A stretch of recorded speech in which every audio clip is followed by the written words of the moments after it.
Hello students. Last class we discussed about two types of reproduction, asexual reproduction and sexual reproduction, and next we discuss its differences. Today we discuss about methods of asexual reproduction. Today we discuss method of asexual reproduction. Asexual reproduction occurs in different way in different organisms. Asexual reproduction occurs in different way in different organism.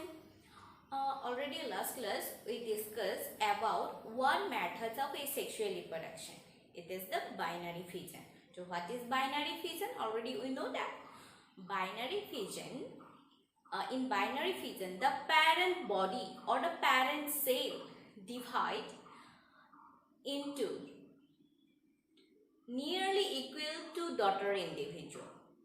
This is known as binary fission. Generally, unicellular organism like amoeba, paramecium, euglena, etc. These organisms are reproduced by this binary fission. Already last class of ami দুই ধৰণৰ ৰিপ্ৰডাকশন অৰ্থাৎ এক অযৌন প্ৰজনন আৰু যৌন প্ৰজননৰ কথা আমি পঢ়িলো তাৰ পিছত হিয়তৰ ডিফাৰেন্সৰ বিষয় পাৰ্থক্যৰ কথাও আমি কলো এতিয়া আজি আমি অযৌন প্ৰজননৰ পদ্ধতিসমূহৰ কথা আমি আজি আলোচনা কৰিম একচুয়ালি কি হয় অযৌন প্ৰজনন প্ৰক্ৰিয়াটো বিভিন্ন ধৰণে সংঘটিত হয় বিভিন্ন জীৱৰ ক্ষেত্ৰত মানে জীৱভেদী প্ৰত্যেকৰে অযৌন প্ৰজনন কৰাৰ পদ্ধতিবিলাক কৌশলবিলাকো কি হয় বেলেগ বেলেগ হয় তো সেইবিলাকৰ বিষয়ে আজি আমি কিছু ডিসকাস কৰিম যিখিনি আমাৰ কমন হয় সেই কমন যেটা সাধাৰণভাৱে আমি দেখিবলৈ পাম সেইখিনিৰ বিষয়ে আমি সেইকেটা মেথডছৰ বিষয়ে আজি আমি ডিসকাস কৰিম এতিয়া অলৰেডি লাষ্ট ক্লাছত আমি এটা মেথডস অফ এসেক্সুয়ালি বা অযৌন প্ৰজনন এটা মেথড আমি ডিসকাস কৰিছো সেই মেথডসটো কি দ্বি বিভাজন বাইনাৰি ফিজন বুলি ইংলিছত কোৱা হয় এই দ্বি বিভাজন মানে কি যত দ্বি বিভাজনটো হৈছে এনেকুৱা এটা প্ৰক্ৰিয়া যি যত নেকি মাতৃ জীৱটো সমানে দুটা ভাগত বিভক্ত হৈ পেলাই নতুন জীৱৰ সৃষ্টি কৰে এটো হৈছে তোমাৰ কি দ্বি বিভাজন যেনেকে তোমাৰ এমিবা প্যাৰামিচিয়াম ইউগ্লেনা এইবিলাক জীৱই কি কৰে দ্বি বিভাজন প্ৰক্ৰিয়াৰ দ্বাৰা হিহতৰ প্ৰজনন প্ৰক্ৰিয়াটো সংঘটিত কৰে এতিয়া ফাৰ্স্ট ওয়ান আমি কি পাইছিলো জানে হলে বাইনাৰি ফিজন দ্বি বিভাজন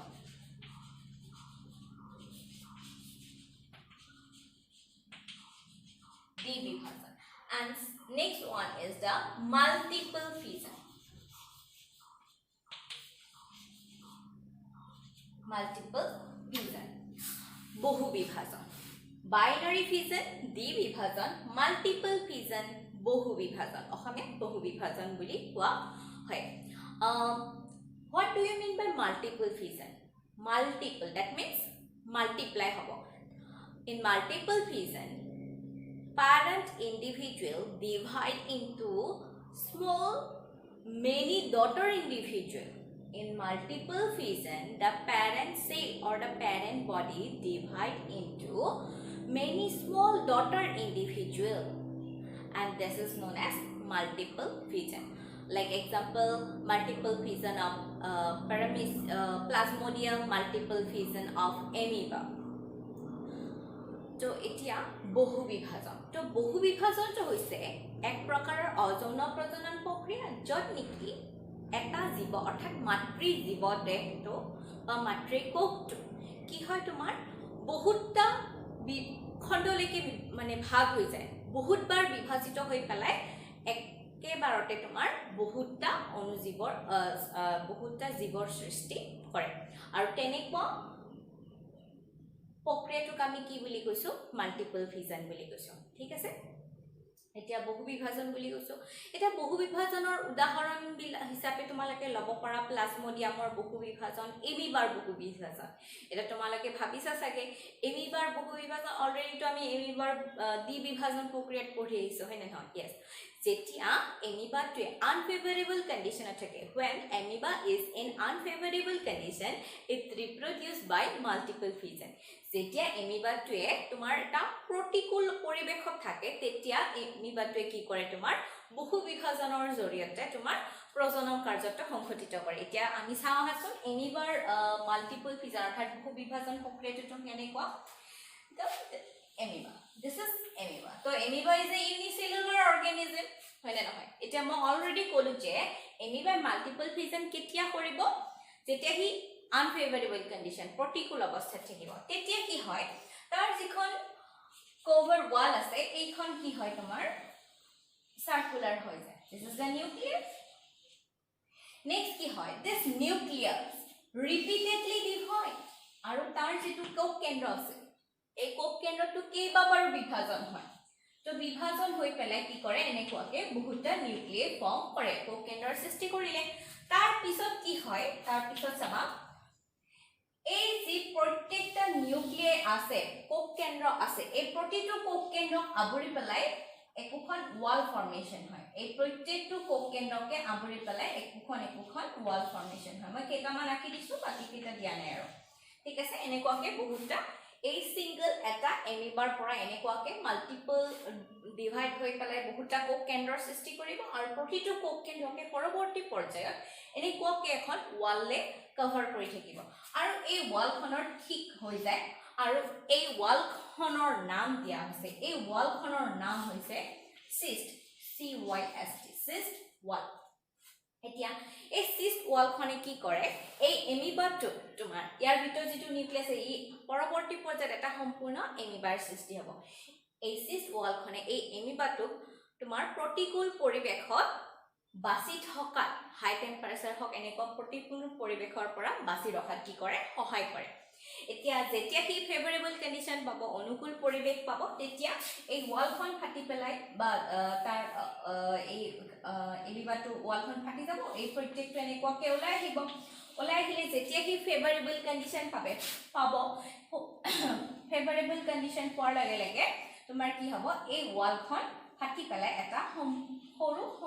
এটা এমিবাৰ সৃষ্টি হ'ব আৰু পৰৱৰ্তী পৰ্যায়ত এই এমিবাটোৱে এটা মেচিউৰ ডাঙৰ এমিবালৈকে কনভাৰ্ট হ'ব ডাঙৰ মানে এইটো কোৱা নাই যে মই বহু এটা আমি খালি চকুৰে দেখা পোৱা এটা ডাঙৰ এমিবা পাম এনেকুৱাকে সেই সৰু এইটোৰ পৰা আমাৰ সিস্ট ওয়ালখন ফাটি পেলাই এনেকুৱাকে মেচিউৰ এটা এমিবাৰ সৃষ্টি হ'ব তো এইটোৱে হৈছে আমাৰ এমিবাৰ বহু বিভাজন মাল্টিপল ফিজন ঠিক আছে তো এখিনি আমি মাল্টিপল ফিজনটো আমি গম পালো যে মাল্টিপল ফিজন বহু বিভাজন তাৰ মানে কি হল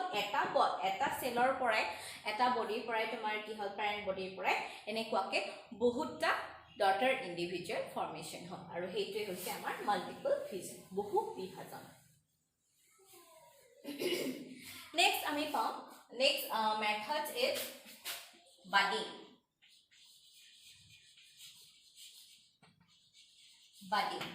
next method is budding অসমীয়াত maybe তোমালোকে ক্লাস 10 ত পাই আহিছা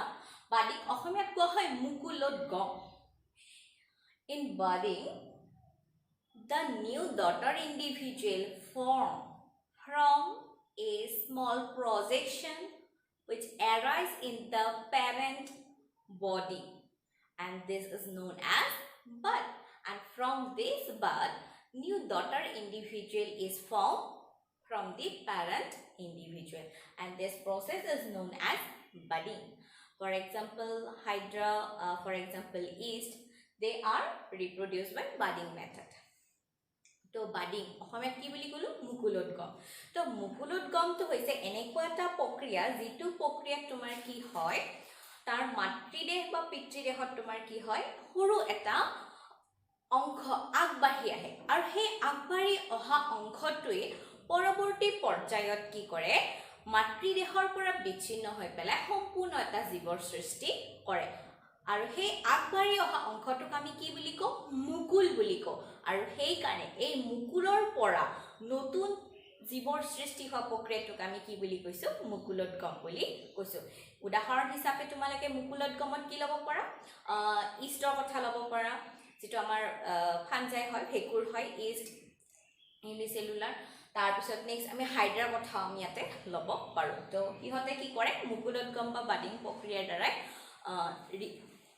asexually reproduce কৰে এতিয়া চাবা মই সিম্পলি এটা দেখাই দিছো this is the suppose this is a yeast okay this is yeast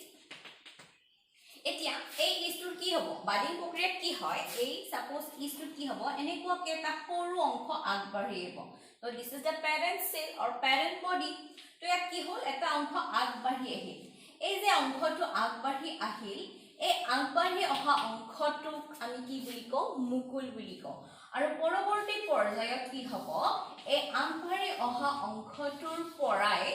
এটা নতুন এটা জীৱৰ সৃষ্টি হ'ব তাৰমানে পৰৱৰ্তী পৰ্যায়ত কি হ'ব এই অংশটো মাতৃদেহৰ পৰা বিচ্ছিন্ন হৈ যাব সেপাৰেট হৈ যাব আৰু কি কি কৰিব এটা সম্পূৰ্ণ জীৱ হিচাপে বৰ্তি থাকিব তো হেইটোই হৈছে আমাৰ কি বাডিং বা মুকুলোদ্গম প্ৰক্ৰিয়া ঠিক আছে এটো কথা আমি বুজি পালো এতিয়া নেক্সট আমি আৰু এটা মেথডছৰ কথা কম দিস ইজ দ্য ফ্ৰেগমেন্টেশন অসমীয়াত কোৱা হয় খণ্ড 4 number is the fragmentation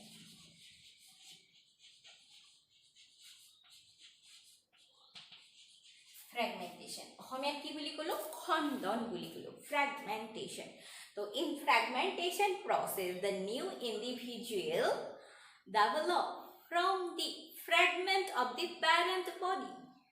in fragmentation process new individual or daughter individual develop from the fragment of a parent body each fragment develop into a fully matured individual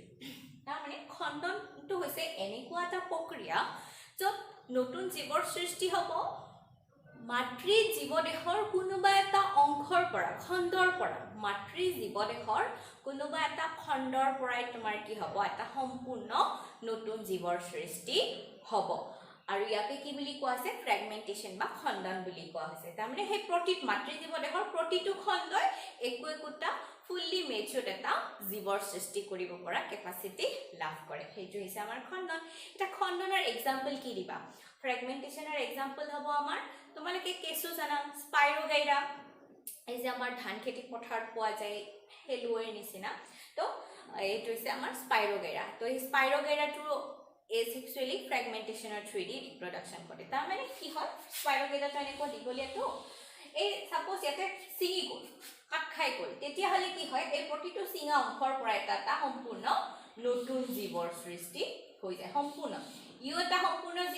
এটা ইন্ডিভিজুৱেল হ'ব U এটা সম্পূৰ্ণ এটা ইন্ডিভিজুৱেল হ'ব ঠিক তেনেকুৱাকে কেঁচু আমাৰ যে মাটি সাপোজ তোমালোকে গাঁত খান্দিলা কেঁচু চেঁচু পোৱা যায় নে নাই সেই কেঁচুবিলাকো তোমাৰ কি হয় সাপোজ কিবা এটা অংশ সিঙি গ'ল সিহঁতৰ তো সেই সিঙা অংশটোৰ পৰা আৰু এডাল কেঁচুৰ সৃষ্টি হ'ব পাৰে তো সেইটো হৈছে আমাৰ ফ্ৰেগমেন্টেশন ঠিক তেনেকুৱাকে তৰা মাছৰ ক্ষেত্ৰতো হয় তৰা মাছৰো এটা ফ্ৰেগমেন্টৰ পৰা এটা নতুন তৰা মাছৰ সৃষ্টি হ'ব পাৰে ষ্টাৰফিছ ওকে তো আমি কি পালো binary fission multiple fission budding fragmentation and next one is the spore formation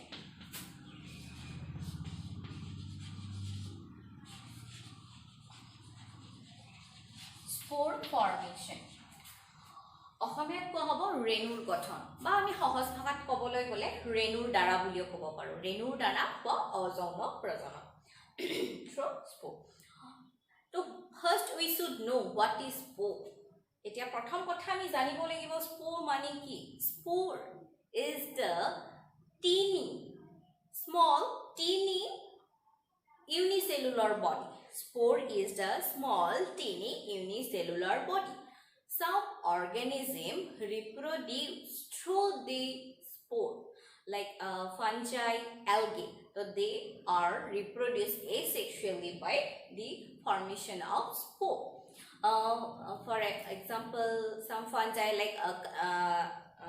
some fungi they form conidiospore basidiospore so this spore they produce asexually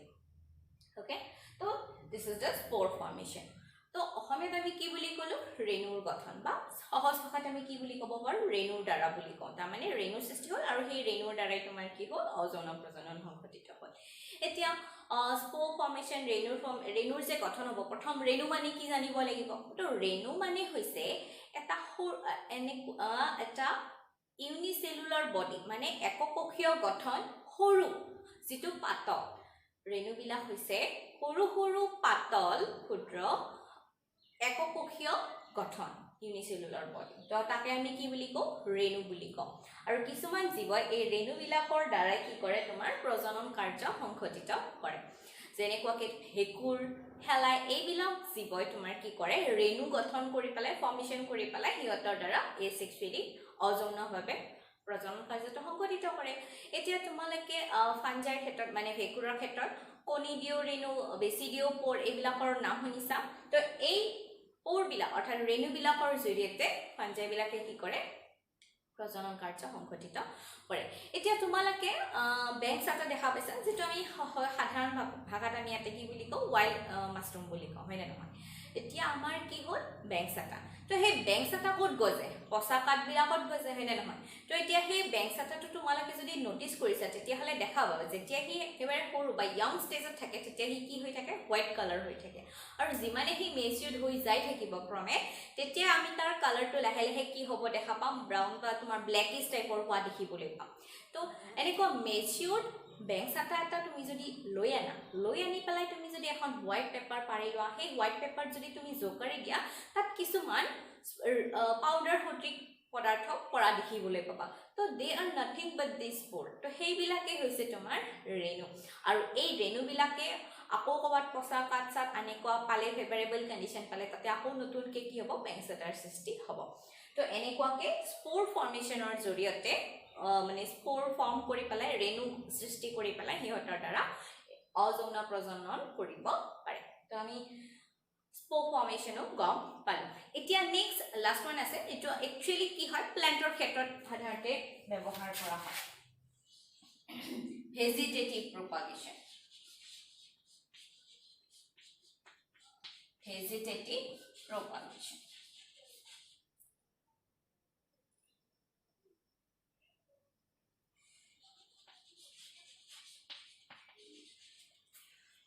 অসমীয়াত কোৱা হয় অংগজ প্ৰজনন vegetative propagation অংগজ প্ৰজনন So what do you mean by vegetative propagation? Actually, this vegetative propagation, this term used in plant. In vegetative propagation,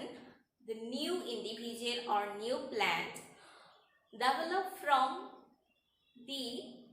detached part of the parent plant or mother plant. অংগজ প্ৰজননটো সাধাৰণ এই যেটো term আছে এই টাৰ্মটো সাধাৰণতে আমি উদ্ভিদৰ ক্ষেত্ৰত ব্যৱহাৰ কৰো তো এই ভেজিটেটিভ বা অংগজ প্ৰজননটো হৈছে এনেকুৱা এটা প্ৰক্ৰিয়া যত নিকি নতুন গছ এজোপা বা নতুন জীৱ এটাৰ সৃষ্টি হ'ব মাতৃ দেহৰ বিচ্ছিন্ন অংশৰ পৰা নতুন উদ্ভিদ এজোপাৰ সৃষ্টি হোৱা প্ৰক্ৰিয়াটোকে আমি কি বুলি কৈছো অংগজ প্ৰজনন বুলি কৈছো ভেজিটেটিভ প্ৰপাগেশন যেনে উদাহৰণ হিচাপে তোমালোকে লব পাৰা গোলাপ ফুল জবা ফুলৰ এইবিলাকৰ ডাল কাটি আনি তুমি ৰুৱা তো এই জবা ফুল বা গোলাপ ফুলৰ তুমি যদি ডাল কাটি আনি ৰুই দিলা সেই ৰুৱা ডালটোৰ পৰা তুমি এডাল নতুন এজোপা গোলাপ ফুল বা জবা ফুল আমি পাম মানে নহয় তো এতিয়া চোৱা এই মাতৃ উদ্ভিদ জোপা তো মাতৃ গোলাপ জোপাৰ পৰা তুমি কি কৰিলা এটা ডাল কাটি আনিলা তো এই গছজোপাৰ ডাল পাত শিপা এইবিলাক কি তাৰ অংগ হয়নে নহয় এই ডালটো কাটি আনি যে ৰুলা তাৰ পৰা ডাল কি হ'ল নতুন প্ল্যান্ট ফৰ্মেশন হ'ল নতুন এটা জীৱৰ সৃষ্টি হ'ল হয়নে নহয় তো ইয়াকে কি বুলি কোৱা হৈছে ভেজিটেটিভ প্ৰপাগেশন বা অংগজ প্ৰজনন বুলি কোৱা আছে এতিয়া অসমীয়াত অংগজ প্ৰজনন তামটো ধুনিয়াকে মিনিংটো সোমাই আছে অংগজ প্ৰজনন অৰ্থাৎ অংগৰ পৰা গজা তো অংগ মানে কি মাতৃ উদ্ভিদ জোপাৰ যে ডালটো আনি কাটি ৰুলা তো হেতু কি আছিল মাতৃ উদ্ভিদ জোপাৰ অংগ আছিল তো সেই অংগটো আনি কাটি আনি পেলাই ৰুলা তো অংগজ প্ৰজনন তো এইবিলা হৈছে আমাৰ ভেজিটেটিভ প্ৰপাগেশন ঠিক আছে this are the methods of asexual reproduction generally আমি এনেকুৱা মেথডস বিলাকৰ কথা আমি আলোচনা কৰিলো তো asexual reproduction occurs in different way in different organism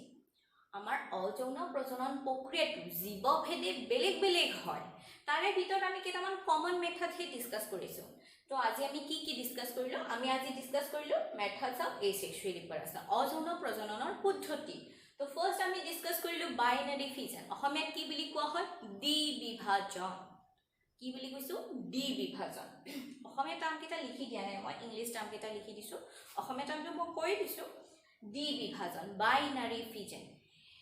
তো ইয়াত কি হয় ইয়াত এটা জীৱৰ পৰা প্ৰায় সমান সাইজৰ দুটা জীৱৰ সৃষ্টি হয় নেক্সট মাল্টিপল ফিজন কি হয় এটা জীৱৰ পৰা যেনেকুৱাকৈ এটা এমিবাৰ পৰা তোমাৰ কি হ'ল বহুতটা এমিবাৰ সৃষ্টি হ'ল তো এটা জীৱৰ পৰা কেইবাৰতে আমাৰ কি হ'ব বহুতটা জীৱ আমি পাম নেক্সট বাডিঙত কি হয় তোমাৰ এটা সৰু প্ৰজেক্ট অৰ্থাৎ এটা অংশ আগবাঢ়ি আহে আৰু সেই আগবাঢ়ি অহা অংশটোক আমি কি বুলি কওঁ মুকুল বুলি কওঁ আৰু এই মুকুলৰ পৰা বা বাদৰ পৰা যিটো নিউ ইণ্ডিভিজুৱেল পাম ডটাৰ ইণ্ডিভিজুৱেল পাম সেই ডটাৰ ইণ্ডিভিজুৱেল হোৱা প্ৰক্ৰিয়াটোক আমি কি বুলি কৈছোঁ বাডিং বুলি কৈছোঁ অসমীয়া মুকুলত গম বুলি কৈছোঁ যেনে এক্সাম্পল আমি কৈ দিছোঁ ইষ্টৰ ক্ষেত্ৰত দেখা বা হাইড্ৰা তাৰপিছত আহিলে আমাৰ ফ্ৰেগমেণ্টেশ্যন খণ্ডন অসমীয়া fragmentation কি হয় the daughter individual develop from the detached part of the parent body মাতৃ জীৱ দেহৰ কোনোবা এটা কটা অংশৰ পৰাই তোমাৰ কি হ'ব নতুন সন্তান এটাৰ সৃষ্টি হ'ব স্পোৰ ফৰ্মেশ্যন মানে ৰেণুৰ সৃষ্টি কৰি সেই ৰেণুৰ দ্বাৰা কি হ'ব তোমাৰ অযৌন প্ৰজনন যেনেকুৱাকৈ এলগি ফাঞ্জাৰ কথা আমি ক'লোঁ তাৰপিছত নেক্সট আহিল আমাৰ ভেজিটেটিভ প্ৰপাগেশ্যন অংগজা প্ৰজনন মানে অংগৰ পৰা গজা ওলাই পেলাই যিটো নতুন জীৱ পাম সেইটো হৈছে আমাৰ অংগজা প্ৰজনন তো আজি আমি এইখিনিয়ে ডিছকাছ কৰিলোঁ যে অযৌন প্ৰজননৰ পদ্ধতিসমূহ কি কি তো নিশ্চয় বুজি পাইছা তোমালোকে ঠিক আছে থেংক ইউ